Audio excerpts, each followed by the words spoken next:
પંચમહાલમાં તાડવા ગામની ગ્રામસભામાં પાણીના મુદ્દે ભારે હંગામો મચ્યો હતો.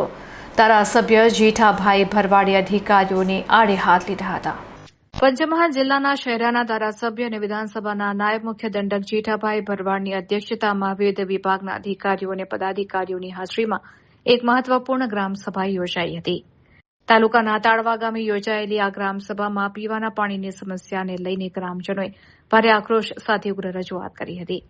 ગ્રામજનોની રજૂઆતો સાંભળીને ધારાસભ્ય જેઠાભાઈ ભરવાડ લાલઘુમ થઈ ગયા હતા અને તેમણે મંચ પરથી જ પાણી પુરવઠા અને વાસ્મોના અધિકારીઓને આડે હાથ લીધા હતા. તેમણે તંત્રની ઢીલી કામગીરી સામે કડક વલણ અપનાવતા અધિકારીઓને સ્પષ્ટ શબ્દોમાં ચેતવણી આપી હતી કે લોકોને પીવાનું પાણી ન મળે તે કોઈપણ સંજોગોમાં ચલાવી લેવાશે નહીં. આ સાથે જ તેમણે આગામી 15 થી 20 દિવસની અંદર જ પાણીના તમામ પ્રશ્નોનો કાયમી ઉકેલ લાવવા માટે કડક સૂચના આપી હતી. સરકારી ચોપડી નલ સે જલ યોજના હેઠળ જે કામગીરી પૂર્ણ દર્શાવવામાં આવી છે તેની પોલ ખોલવા માટે ધારાસભ્યએ સ્થળ તપાસ અને સમગ્ર કામગીરીની વિડીયોગ્રાફી કરાવવાના આદેશ આપ્યા છે. આ માટે અધિકારીઓ ગામના સરપંચો અને ધારાસભ્યની એક ખાસ ટીમ સંયુક્ત રીતે સ્થળ પર જઈને ચકાસણી કરશે. ધારાસભ્યના આ કડક વલણથી નિષ્કાળજી દાખવતા અધિકારીઓમાં ફફડાટ વ્યાપી ગયો છે.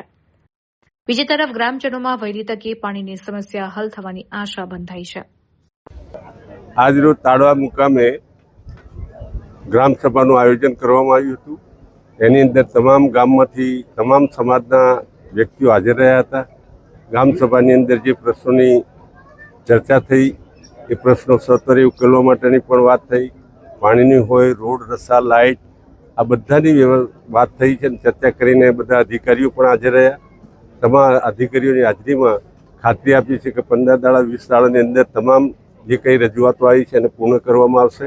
અને આજની ગ્રામસભામાં પણ ખૂબ મોટી સંખ્યામાં માણસો હાજર રહ્યા. તે બદલ ગામના વડીલો, યુવાન મિત્રો, કાર્યકર્તા મિત્રો તથા મામલતદારશ્રી, તાલુકા પંચાયતના પ્રમુખ, ઉપપ્રમુખ, પાર્ટીના પ્રમુખ અને જિલ્લાના ડેલિગેટ અને તાલુકાના ડેલિગેટ તમામ હાજર રહ્યા. ખૂબ લોકોની સાથે ખુલ્લા મને ચર્ચા થઈ. પ્રજાને પણ એમ આનંદ થયો અને એમના વતી જે કામો કરવાના બાકી છે એ કામો પણ તાત્કાલિક ધોરણે થાય એવી વ્યવસ્થા કરવાની પ્રયત્ન કર્યો. એના માટે બી અત્યારે તમામ જગ્યાએ કામગીરી ચાલુ છે. સરકારમાંથી પણ ફરીથી જ્યાં જ્યાં ત્રુટીઓ છે, જ્યાં જ્યાં તકલીફો છે એ બધી તકલીફો દૂર કરીને વહેલામાં વહેલી તકે તમામ ગામોને પાણી પીવાનું મળે એના માટેની સરકાર તરફથી સ્પષ્ટ યોજના છે અને સૂચનાઓ પણ આપવામાં આવેલી છે. માન્ય ગુજરાતના મુખ્યમંત્રી, આ દેશના વડાપ્રધાન શ્રી અને દેશના ગૃહમંત્રી શ્રી અમિત શાહ સાહેબ ખૂબ જ તીવ્રતાપૂર્વકથી તમામ પ્રશ્નોનું નિરાકરણ વહેલામાં વહેલી થાય, પ્રજા સુધીના દરેક કામોમાં યોજનાઓ પહોંચે, તમામ યોજનાનો પ્રજાજનોને લાભ મળે એવી તમામ માહિતી લઈ અને તમામ છેવાડાના માનવી સુધી મોદી સાહેબનું સપનું છે કે તમામ છેવાડાના માનવી સુધી આ યોજનાનો લાભ મળે. દેશનું નેતૃત્વ મોદી સાહેબ જ્યારે 12 વર્ષ પૂર્ણ કર્યા છે અને હજુ પણ 2047 સુધી મોદી સાહેબનો પ્લાન છે કે ભારતનું કેવું હોવું જોઈએ એ પણ એના પર અમલ ચાલુ થઈ ગયો છે. તમામ અધિકારીઓને પણ આ બાબતે સૂચના આપી કે શું શું કરવું જોઈએ, શું શું ના કરવું જોઈએ. આ તમામ વસ્તુઓ એમના ધ્યાને આવેલી છે અને એના માટે રોડ મેપ બનાવેલો છે.